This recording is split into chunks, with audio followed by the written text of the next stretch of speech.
Okay. All right. So we're going to go ahead and get started then. Thank you all for coming today. I'm going to share these two slides from the TPS Collective, which tells you a little bit about what TPS Fest is, as well as the TPS Collective. Feel free, get involved. They're great. Oh, I think I have to press OK before I can advance. Here we go. Maybe. Sorry, y'all. Here we go. Okay. All right. So we have gone through some of these reminders for us as session leaders, but there are also some links in the chat for our audience to take a look at, including the note-taking doc, as well as the use of closed captions, the code of conduct. There's also some info about getting involved. Duh. Okay. All right. So we're going to get rolling on this session, which is called Teaching the Treasure, Developing Primary Source Instruction Programs. And very specifically, the session is about primary source instruction programs as opposed to one-offs. Not that those are mutually exclusive, but we're really thinking big. Um, to start out, I do want to thank the TPS Collective and the folks who organized TPS Fest, as well as the plethora of wonderful and engaged volunteers that are helping out for this session through the TPS Collective. So with that, I think all four of us can introduce ourselves and then we'll get started. So my name is Michele Jennings. I am the Special Collections Instruction Librarian and Assistant Professor at University of Dayton. And why don't we go in alpha order? So next up would be Catherine. Hello, everyone. So my name is Catherine Baker. I am the head of archives and special collections at Francis Marion University, also assistant professor. Hi, I'm Lisa Vallen. I am the Southern Labor Archivist and Instruction Coordinator for Special Collections and Archives at Georgia State University.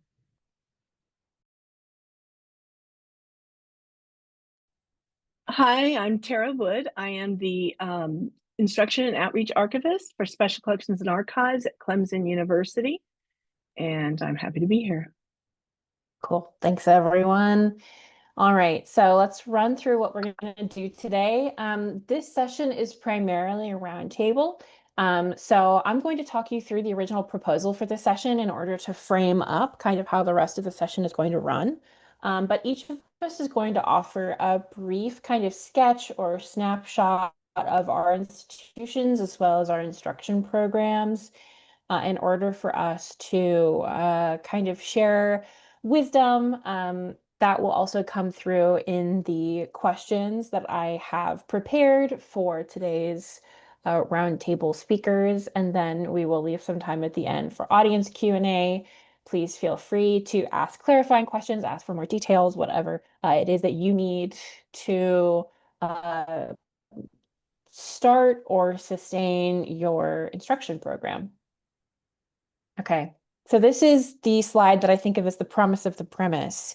I suggested this session for TPS Fest because I am very much in this position of transitioning from a really successful pre-existing program of kind of ad hoc boutique type special collections instruction and wanting to transition into something that is a bit more programmatic, that is a bit more scalable.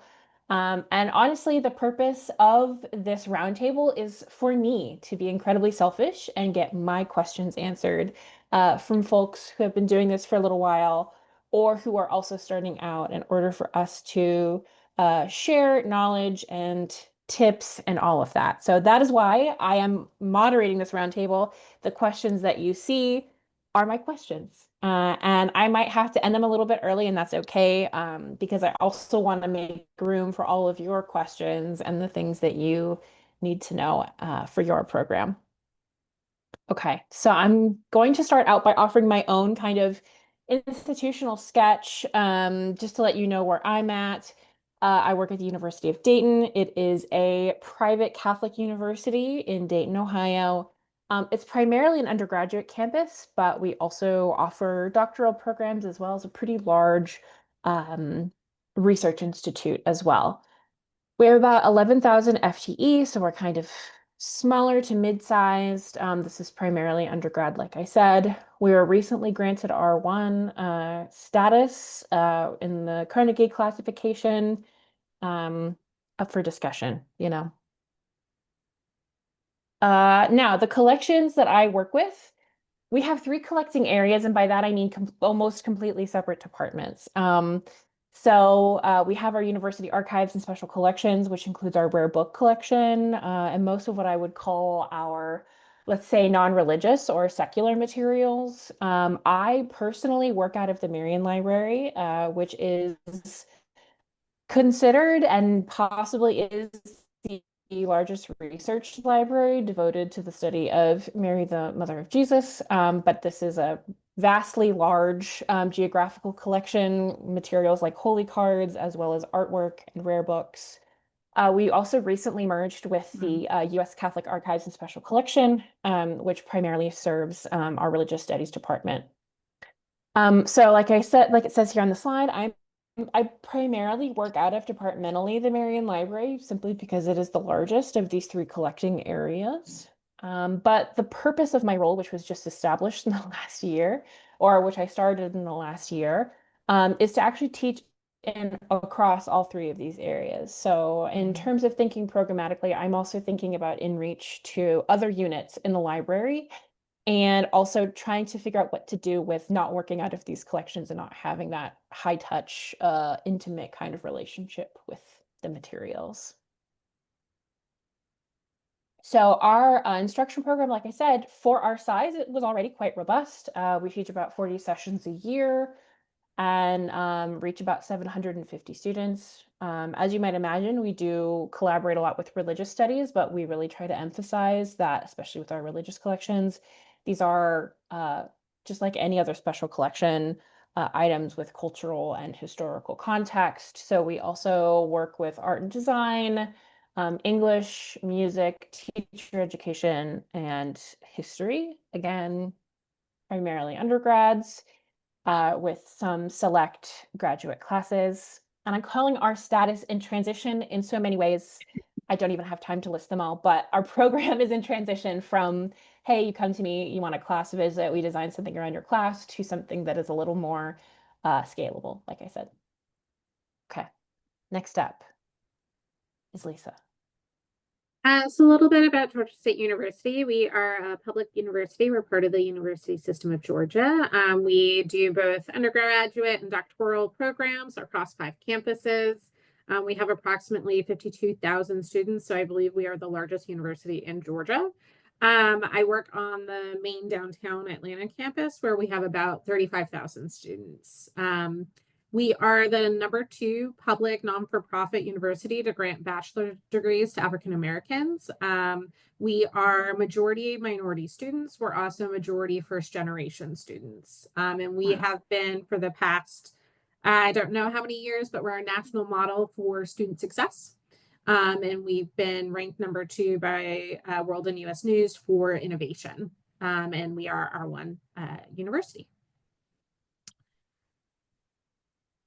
And so we have over 40,000 linear feet of material in 4 different storage spaces on campus. And we have 8 different collecting areas that we collect around. We mostly house post-World War II materials about the development and growth of Atlanta in these areas, also in the South. I oversee the Southern Labor Archive, and then we have curators who oversee 1 or 2 of these different collecting areas. If we want to move on.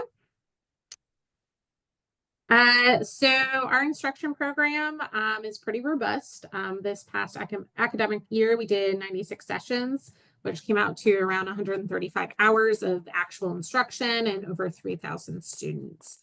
Our frequent collaborators are the history department, the English department. They kind of, history and English kind of flip-flop on the who's #1 in terms of sessions.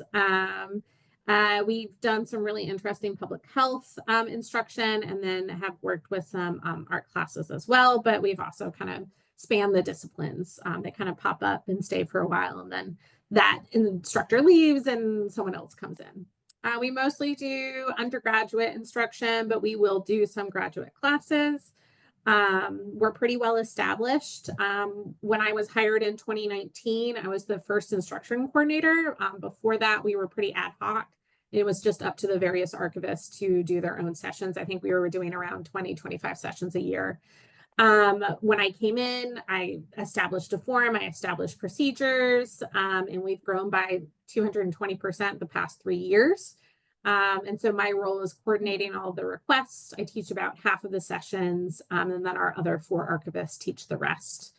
We encourage collaborations between the archivist and with each other. So we do a lot of co-teaching, and then also with our faculty to become more embedded. So looking at 3 to 6 sessions in the archive. And then I think we'll talk about this later, but all of our sessions have to have a critical thinking discussion, have to discuss archival silences, and must have a hands-on activity.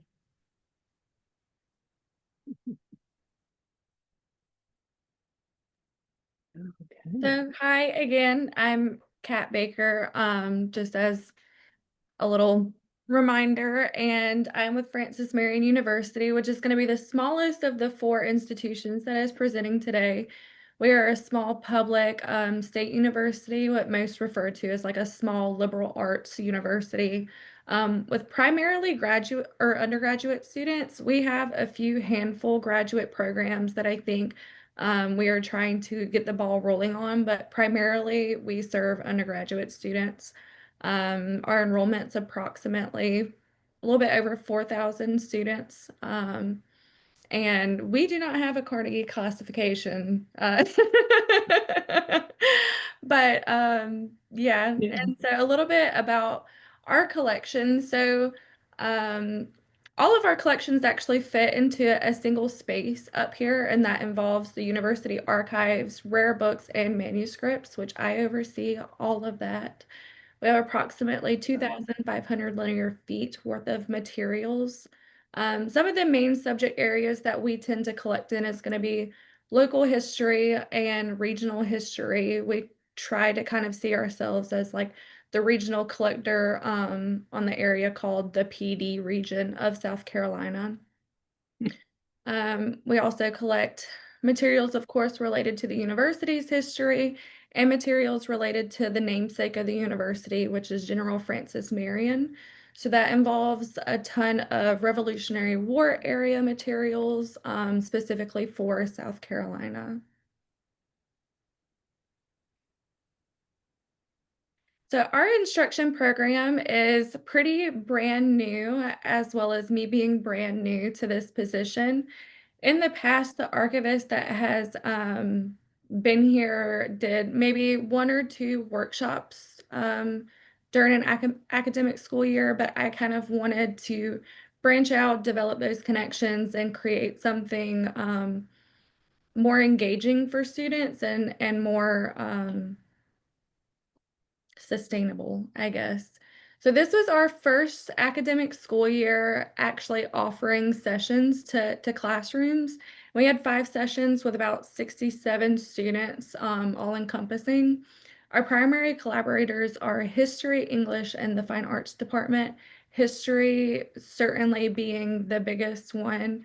And all of the sessions that I had this semester or this academic year were all undergraduate students. Whenever it comes to the types of sessions that I involved, a lot of the times, like for these students, this is going to be their first time getting introduced to archives. So I try to keep it like very icebreaker-y. So usually what that's going to include is just like an introduction to public or primary resources, an overview of what this space is and what that includes, as well as like a hands-on activity that really gets them exposed to working with these types of things.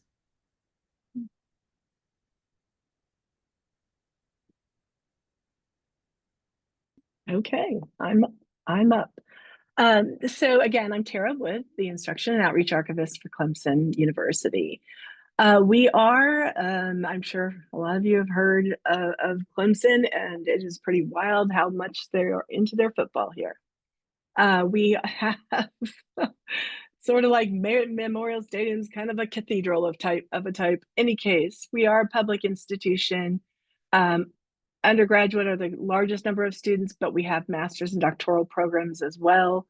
There's all included about 29,000 students. I've always felt like it must be more, but it's not, at least not yet. It was originally an agricultural and actually also a military college, Clemson College. It's a land grant university. That was very important to Thomas Green Clemson, that it be originally an agricultural school to help this area and the wider state recover from, yay, from the Civil War, and so took advantage of the Morrill Act, and here we are. It's been listed as the 23rd best national public university by U.S. News and World Report.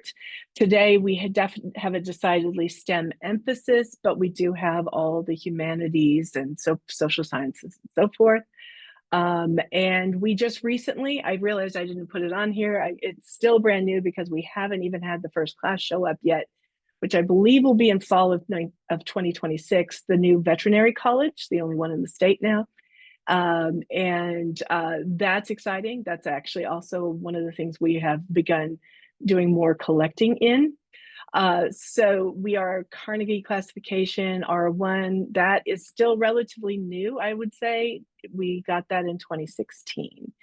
And, that's interesting because it does have something to do also with, how the libraries are working, especially special collections when, we're going for the ARL, is it American Research Libraries? I forgot, ARL. Oh my God. Anyway, my brain, this is where I'm at right now. Association of Research Libraries. There you go. I'm like, it's either American or Association. Any case, we are moving to gain that certification. And a lot of it does kind of revolve around what we're doing in the special collections and archives. And so it's been a really interesting time period for me with what I'm doing with instruction and outreach. Our collection is approximately 13,500 linear feet of materials. I say approximately because there's things that aren't included in that number at the moment, but that number includes our manuscript, university archive collections, and then of course all the artifacts, which are very much Clemson related. In addition, we have about 14,500 rare books and thousands of maps, many of them historical, going back to the late 18th century. Our strengths include architecture, agriculture, and forestry, as you might expect, military history writ large, not just because it was a military college, textile manufacturing. That we always say textile now, but it's really moved on to collecting an advanced materials science. And then, of course, Clemson University and local and state history. We have, a couple of things that we're still developing recently for our kind of moving forward. So, and one of those, like I said, is the veterinary history and collections. We're also moving to we're hiring an archivist for neurodiversity. We'll be collecting there. And we are going to formally now have a military heritage archivist so we can ramp up in those collections as well. Next one. All right, so this is kind of interesting. I say status of program is a complete overhaul. When I got here in July, of 2020, in the middle of COVID, we didn't have a program at all. There were perhaps 30 sessions or so per academic year that were being completed. And then there was me, for the first time, someone dedicated to creating a program or at least doing more instruction. So I had good fortune in being able to ramp up our instruction from about 30, doubling it for 2 years. And then we are at the high water mark, somewhat unsustainable at 118 sessions per academic year.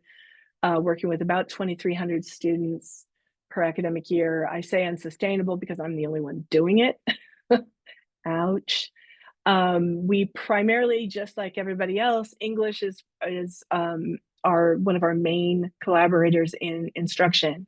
History department is probably the third most common collaborator, and then the communications department, because our students were required to take a speech course. And we have worked much like with English. We teach the English. There's a specific assignments that they all have to bring their students to the archives. So that's just why we have, maybe out of the 118, 45 or so will be English. About 10 or 20 will be the speech classes, because they are required to write a speech using primary sources. So that's what we have. But I was, with our new head of special collections, I was given a mandate to completely overhaul our program. Currently, the instruction will be an introduction to the archives along with research methods. We also have introduction to primary sources. Those numbers are up because I had implemented having a 2-day visit. The first one is the intro. The second day is research and hands-on only. So that's where we've had such great success. Students just love that. And I use tutorials that I have created with our learning designers. They are integrated in Canvas modules, so that they can be, we can kind of strip out some of the content in our one-shot visits, and they can have that, students can have access to all of the resources in those modules, so that we can leave it with in-person, hands-on instruction, the use of the materials. And that is essentially where this overhaul has led us, is that we are going to try to go from strictly an engagement, experiential learning program. As that's part of the mandate from our current strategic plan. So that's where we're at the moment. I just finished rewriting an entire program, which I'm happy to share with anybody who's interested. Okay, thank you. So we have Great. some questions now, and I'm sorry, I put in the chat, I'm going to be a disembodied voice now because I've got some bandwidth issues. But we can maybe keep this brief, since I think most of you kind of touched on this. But our first question for everybody is, what is your instruction ethos? What are the goals of your program? What are you trying to accomplish? And the way that we're going to kind of do this is I'm just going to call on the first person per question, and then the other two will chime in as needed, and we're going to kind of rotate just alphabetically. So Catherine, Kat, that means that you are first up. Yeah, absolutely. So I would definitely say, like, in my instructions, I take more of like a student-centered constructivist approach. My main goal, whenever they come in here, because I know that this is like a really weird resource to them, is to really get them confident and feeling empowered. So whenever they get into here, we go over, the basics of what are these things that I'm going to be working with. What is this room that I've never been in, that is locked, that I walk past all the time? And really getting them like using their hands, digging into boxes, learning how to identify what types of materials are in those boxes, the labels that are on the boxes, and how that relates to like in a collection. And I think that gets reflected in how they learn how to request materials later on. So really just like building that confidence to them is always my number one goal whenever they walk in the room. Yeah, very much what you said, Catherine, but I also, at a minimum, I want my students to come away with starting to think critically, like really building on those skills, that we can't just take the information that we consume at face value. We have to ask questions. We have to put it into context. We talk about that, and then they have to go and actually do it with their hands-on exercise, with a handout that's basically asking like who, what, when, where, and why. And I've noticed they've really struggled with identifying who the intended audience was. But like starting oh, we need to always kind of ask these questions, and maybe they take that into real life and apply it to other mediums. And then hopefully for those who are kind of in more advanced classes or graduate students, I'm hoping I'm turning out good archival researchers. I'm very blunt and honest of like, hey, if you email me and ask me what we have about labor, I'm going to send you the link to Archive Space and tell you to look at finding aids and come to me with any questions. Like, you have to do the work. We are not here to do it for you. And really setting that expectation. So when they go out to other institutions, hopefully they are the model researcher.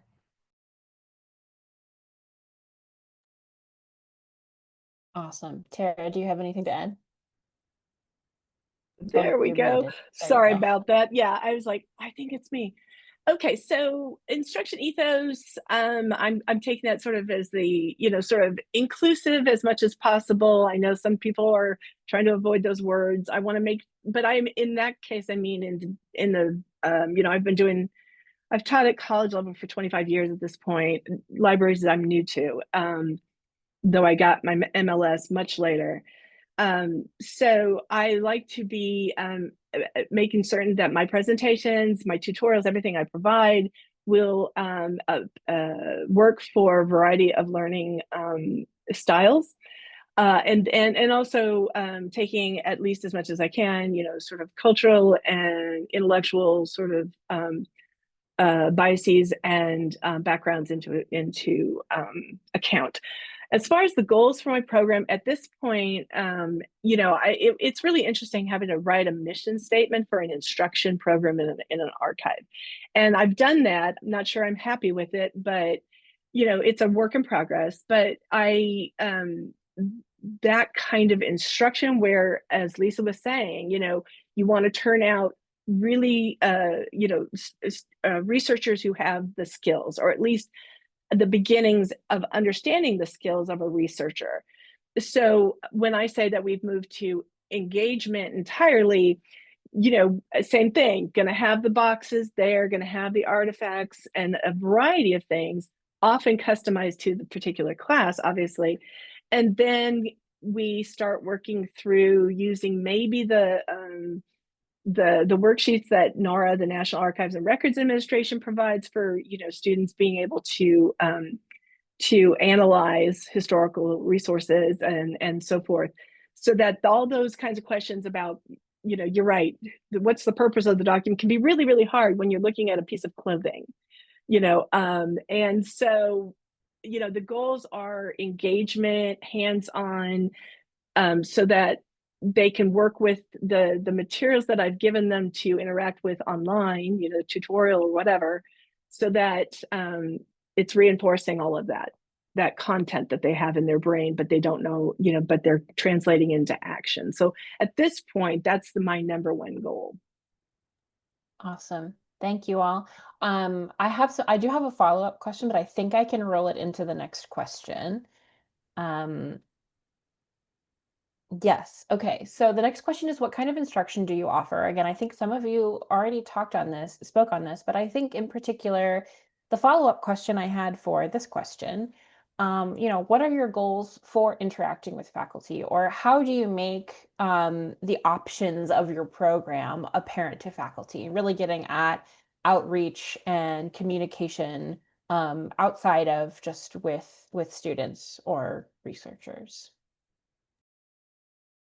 Yeah, so we offer a wide variety of different types of instruction that is laid out in our form that I make all faculty fill out. And so they can kind of pick and choose which ones they want to do. But we do like archival literacy, object analysis. We have a pretty cool introduction to rare books, like history of the book, that we can do. We can talk about metadata. We've done a fair amount on like oral histories, primary source research, and one of the more popular sessions that we've been seeing are zine workshops. And so when I'm doing outreach to a faculty member who's really only done like a one shot or is new, but I've like identified like this class really meshes well with what we have in the archive, I just send an email that is like, hey, I saw you're teaching this class. here are different ways that we can help support you. Here are different sessions. Here are assignment ideas. That I think like having a concrete, like, oh yeah, you could make an assignment where they have to do a poster, where they make a zine, where they do an infograph, something other than just like they write a paper, can help you, I think, have like an in and get some buy-in of like, oh, I might not have to work quite so hard to like shove this into my syllabus. Like, um, and so I'm always like, hey, I'm happy to talk further. I might like mention some collections that I think really mesh well with their class. And then we kind of have a Zoom conversation where I lay out things more. We kind of start nailing down details. Yeah, it's interesting because all of that, yes, yay, Lisa. And I actually come from a very strange background. Before I went to grad school to get my history PhD, I was in sales and marketing and management, that sales management, that kind of stuff. Did a lot of cold calling. So I actually just started there when I first started. It was my first job in a library. So I literally started my Excel spreadsheet, went through all the possible faculty members, literally made a spreadsheet about what their fields are, what they do research in, what classes they teach. I know that sounds it's crazy, but I did it in order to know who was out there. And then I started doing just what Lisa explained, which was kind of cold calling, and saying, here's some things we got, would you be interested? And I've kind of expanded on that to customize my emails more. Now, when it comes to somebody like English 1030 and the Communicom 2500, which is the speech course, I have a standard. It's like, hey, you guys, you've all been told that you need to do this. Let me, explain it. And here's how we can help. So we have those resources are kind of separate. But for everybody else, it's much like, yeah, I have certain scripts in it for an email, but then I just tweak them depending on the topic, the person's research perhaps, because I'm also, no matter how much instruction I'm doing, I'm still trying to do the outreach where they might not know that they could do some of their own personal research here with us. So there's a lot of moving parts, but yeah, I literally do the sort of email cold calling. And I have not done it yet, but this is because I've had to build this, by myself for 5 years now.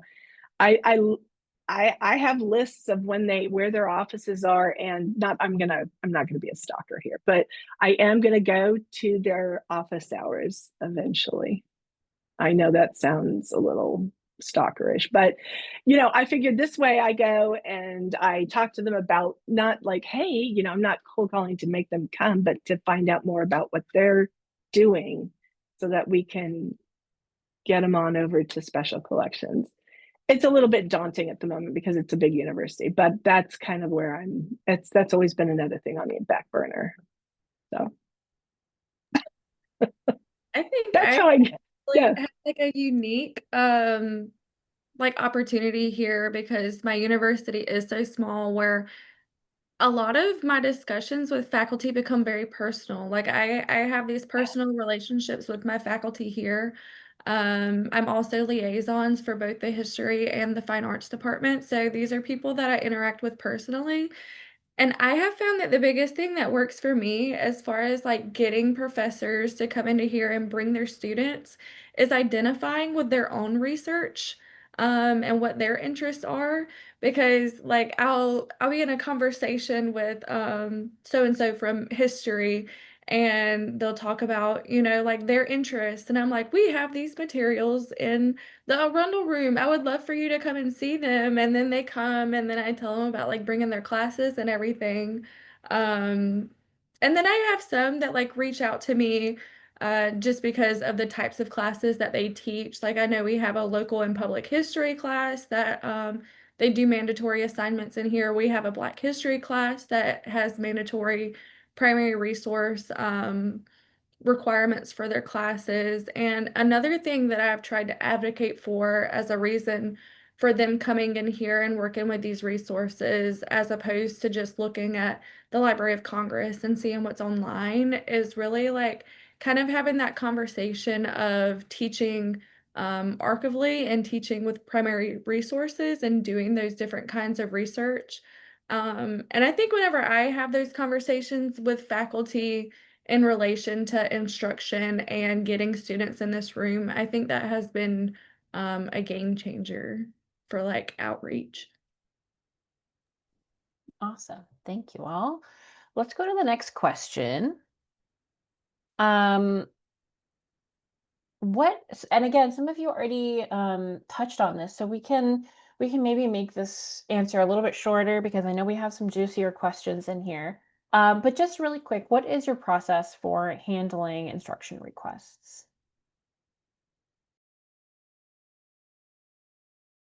I think that gets to be me Yes, first. I think Tara, that's Yay, you first. I Thanks. remembered the order. Okay. So I have literally relied for the last 5 years on my own outreach, sort of email and marketing techniques.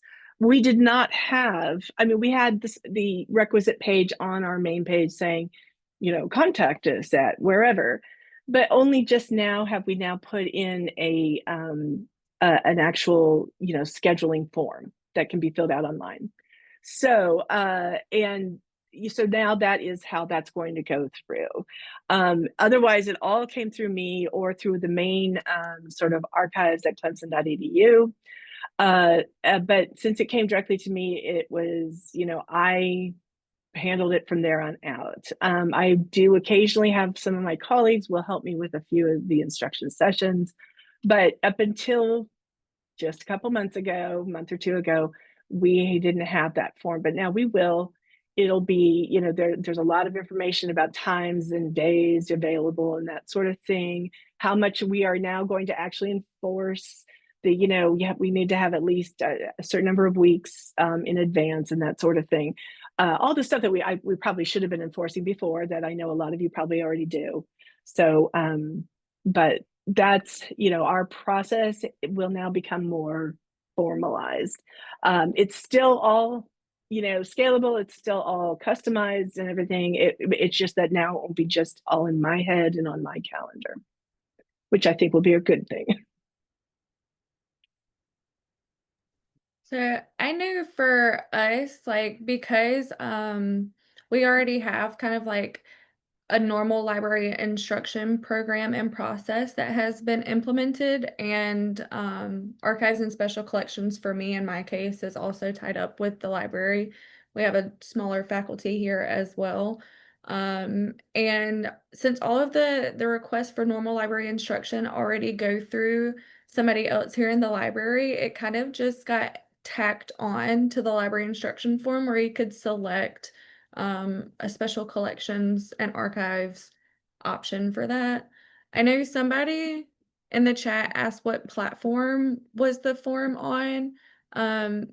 Maybe for Tara, but for us, it's very like low tech. We use like I believe it may be like a LibWizard form or something like that. And I'm not sure how the statistics work for that. I think they might keep up with the statistics words, but I'm not entirely sure.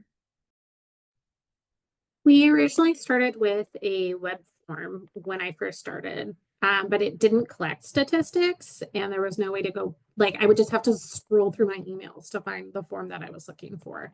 So last year I switched to Qualtrics and I love it. And I now get statistics and we still get the email. So I get the email and then our reference archivist also gets the email whenever a form is completed, just to, in case somehow I miss it.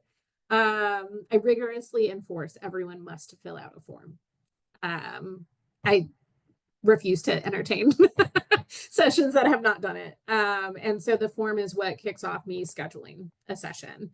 And all of our archivists, when they're working with their faculty members, CC me just so I have an idea of what's coming down the pipeline. So I'm not really surprised when a form does get filled out and I can kind of like nudge them, oh, in your email, the faculty member wanted this date, but we already have something scheduled. So like, here are other dates that they can potentially request. So yeah, that's kind of how we do it. I strongly encourage forms, and especially like in a platform in which you can gather statistics. Awesome. We love forms and stats. I assume that's where your excellent bar charts came from, Lisa. Yes. I was like, oh yeah, that's a Qualtrics joint for sure. Okay.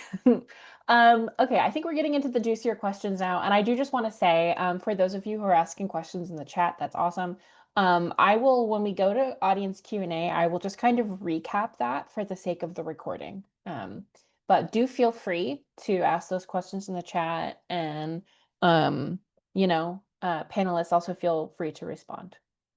Okay. So the big question that really for me, like the big question, because it seems like all of you are experiencing growth and responding to growth. What about it? Has your program responded? It seems like we already know that the answer is yes.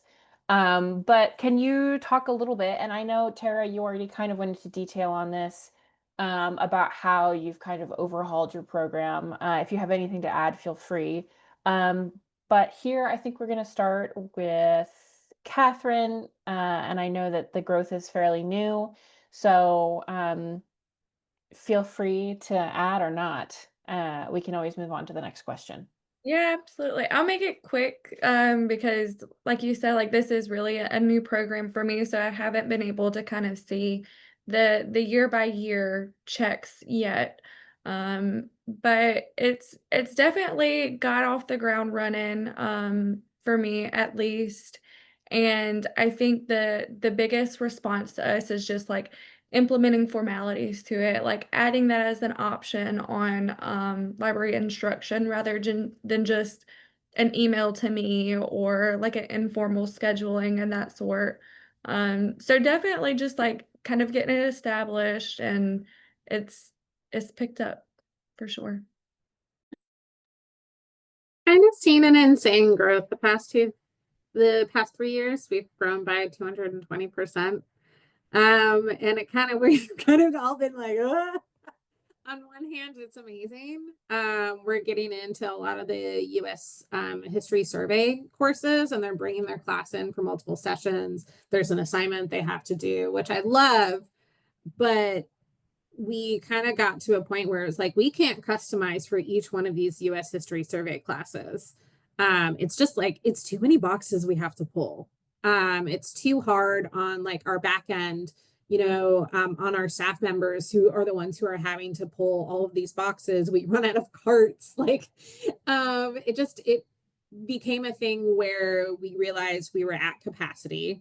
And so now for a US history survey, we offer like two options they can pick from, two different kind of types of sessions with types of materials.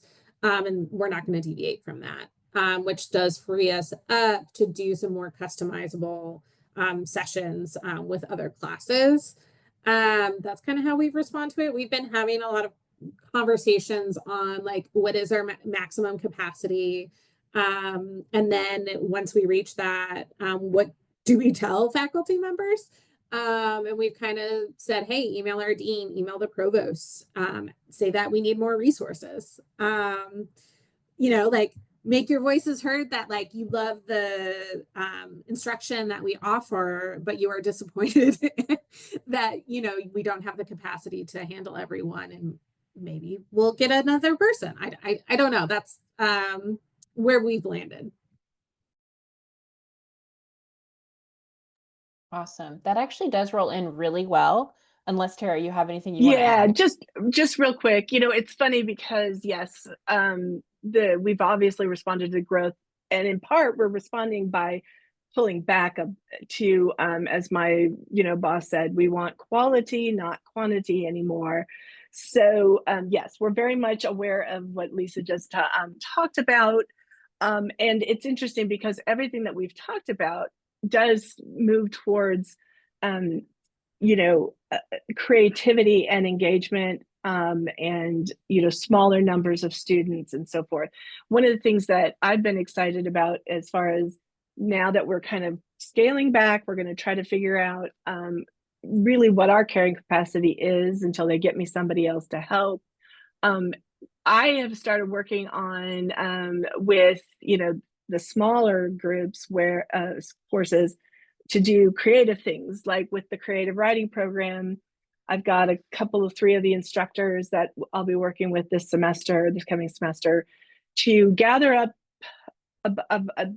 some artifacts and documents as inspiration for creative writing, right? So that, again, I'll come up with 3 or 4 different, sets of things that we can bring out, but and then they get to write, either creating, some kind of a story, a poetry, anything like that. And then, so that's kind of fun. We're going to do that. Also, I'm hoping to also do that sort of thing for the graphic design students, and bring them in, because we have some great modern, architecture books and all kinds of artifacts that have come down to us through Clemson's history, and then of course photographs and so forth. So we have a lot of fun things. That's one of the things how we've been responding, if you will, to the growth and shifting gears into new and more creative things, along with teaching boxes, where we could either they can be checked out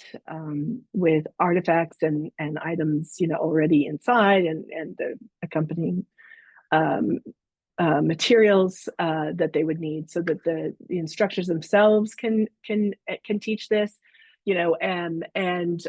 or I could bring the boxes to the classroom as opposed to having them in the archive itself. So we're trying to be more creative. I think our response now is, wow, can't do it all. So now we're gonna focus on quality instead of quantity. So. Okay, I think we have time for one quick question, and because this is what I thought was really rolling well into what some of you all were saying about growth. Just really quickly, I just looked at the time. How have your collections practices in your departments changed in response to your instruction program? And I think, Tara, actually, you're kind of up. So if you just want to continue that thought for a second. Okay. Or unless you know what? I might be wrong. This might be Lisa's question. Is it? Yeah, I think it is. Okay. It doesn't matter either way. I'll be really quick. It hasn't changed. We're still, collecting art collections, but every once in a while, some of them will come along that's like a little bit out of scope, but I'm like, this would be awesome for students. I think they would really like this. So I'm going to say yes. We started collecting cookbooks because we had a professor who was doing her English course on like food and culture. And we were like, oh, we we don't have a ton to support this. And so now we have a really cool cookbook collection. And one of our periodicals, we had a whole bunch of duplicates. And so we've just taken all of those duplicates, turned it into a teaching collection. And so now we don't have to worry about putting things back into order. We can just like turn the students loose on it, and it's not that big of a deal. I guess it's me now because UVW. Yeah, okay, I can do my alphabet. So our collection practices, again, not a big, huge overhaul, but it has, the new vet school has required that we think about that, or what we have and how we're going to use it, and the more that we get. Same thing with the neurodiverse and even the military, because we have lots of military stuff, but there's whole areas of, conflicts that we don't have. Not much on Vietnam, not much on, Afghanistan and so forth. So those things are things that we have to think about in terms of, yes, we're expanding those collections. I'm going to have to also be thinking about how we're going to use those materials more. The other thing, though, that's interesting is that because I now am no longer half-time in the history department, I'm bringing my course with me that I teach on the history of the book in the Western world. And it's a very interactive, each student makes their own book by the end of it. It's a hard copy book and all that, our hardbound book. And so we are actually going to begin in a small way, creating a teaching collection for that, for the topic. And we're also looking at artist books, because we had a request for that, and it makes sense for us to also, we had a request for it for people wanting to interact with it from the architecture and the library. We're going to expand on that because that instruction and those events have been very popular. So yeah, in a sense, our instruction program has both pushed how the program will respond, as well as just obviously keeping in mind the path of the university itself, how they're going with, like I said, the vet college.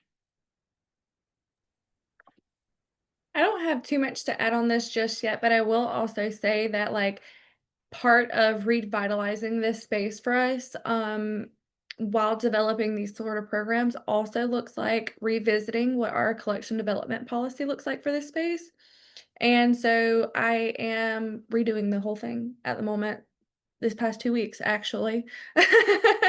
So part of that, thinking about things like library instruction and thinking about our students, really has me thinking about how I word our collection development policy and making sure to include phrases like materials that enhance student and faculty research and that sort of thing. So that way it kind of like opens up to those kind of like collection development decisions in the future.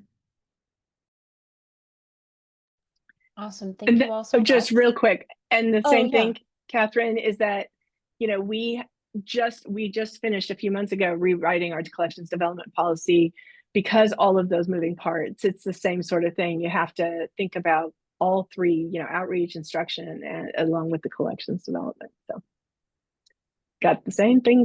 For sure. I'm going to recap a question from the chat, and while I'm doing that, please be thinking about your questions. We already have one in the chat, but just really quick.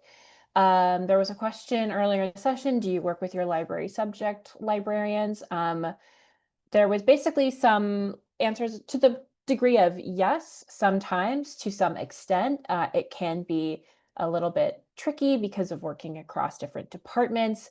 I actually started just to quickly throw my 2 cents in, I see some folks in special collections that I used to work with. Hey, what's up, at my old job? When I worked as the liaison to art and design. And in my experience transitioning now to special collections, I have seen from the other side how much it really does vary. And I'm really focused on InReach to develop that, because I think it's really enriching teaching across primary and secondary sources. So okay, so we have a question from the chat, thanking you all for your wonderful presentations. Do any of you work with K-12 audiences or with your education departments? For example, pre-service social studies teachers, for example. I will just really quickly say, because I noted in my slide that we work with our teacher education department, and we've actually been embedded in their literacy, foundations of literacy through literature course, for many years, actually, with our juvenile collection. And so right now we kind of have a model where we explore narrative through the juvenile collection as well as our exhibits. Especially we have a humongous collection of creches or nativity sets. And so really exploring how narrative kind of changes when the core story is the same, but it's placed across different times and spaces and is rendered kind of in like a snapshot. So that is something that we do, and we'd like to do more of, because there's so much overlap between education departments and libraries, just being so meta-disciplinary and working across so many different areas. But I wonder if any of you do the same. Actually, the next panel that I'm on at 3:00 is about working with the K-12 audience. So I'm trying to do more. I have worked, and stay tuned if you wanted to listen to the rest of that, but it's good, you signed up for that one. I was working up, I got an idea about working up stuff that we use as our materials for the Girl Scouts, some of the civics badges. I got some ideas from the Robert Dole archives. And then History Day, I'm a regional coordinator for that. I am working with in-service teachers. They now finally get professional development credit for that. So it makes it easier to get them interested. And what else? Oh, and then camps. We've actually been working on camps and workshops, and yes, working with the College of Education and teacher training. And that's all pretty new, pretty amorphous. We've only done a couple things, but I tell you, the hidden history camps with 3rd to 5th and 6th to 8th grades were hilarious and so much fun. And I taught them how to make paper, which was a huge, big water fest. Anyway, so yes. We've done a little bit. It's kind of been ad hoc as it pops up. We did create something on the history of Georgia and kind of like Georgian civil rights for our department head's daughter's studies teacher. Is kind of how we got in the first time. And so we've been doing that for a couple of years, and that's been good. I know our women's archivist will have middle and high school field trips to the archive. And so we'll kind of pull material for them to explore. And then with our Fighting for Freedom project, we created a primary source and teacher resource guide that's hosted by the Digital Library of Georgia that I just dropped in the chat. So hopefully people will use it.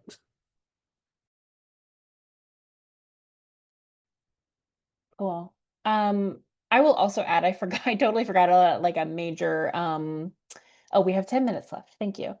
I forgot about a major source of instruction, which is, speaking of our crush collection, we have a very like popular in the community annual Christmas exhibit, and that brings in a ton of school groups. And so for me, that's as someone who's mostly been involved in higher ed, it's a bit of a stretch for me, but it's really and actually been super informative. I know I didn't answer most of the questions that I posed, but a lot of my instruction ethos has to do with play and making and, kind of, yeah, I guess creativity. But it's really been informative because honestly, a lot of the activities that I have kind of worked with for our K-12 audiences, I've really lightly had a very light touch adapting for our other exhibit visits and kind of classes like that. We all want to have like really deep intellectual classes, but sometimes it's just not that way. Sometimes a faculty member just wants a visit. And um, my answer to that is like, okay, well then we're just gonna have fun. We're gonna have a great time. And so we are currently working on a grant-funded project through the university to develop our own set of playing cards, which we use in like a randomization activity, where you take the suit and the number of the card you pull, and that corresponds with an activity that you have to complete while you visit the exhibit. And it's usually something weird. You have to write a limerick, hum a song, something like that. So in response to school work, not just apropos of nothing. So yeah. Let's see, do we have any other questions from you all in the audience?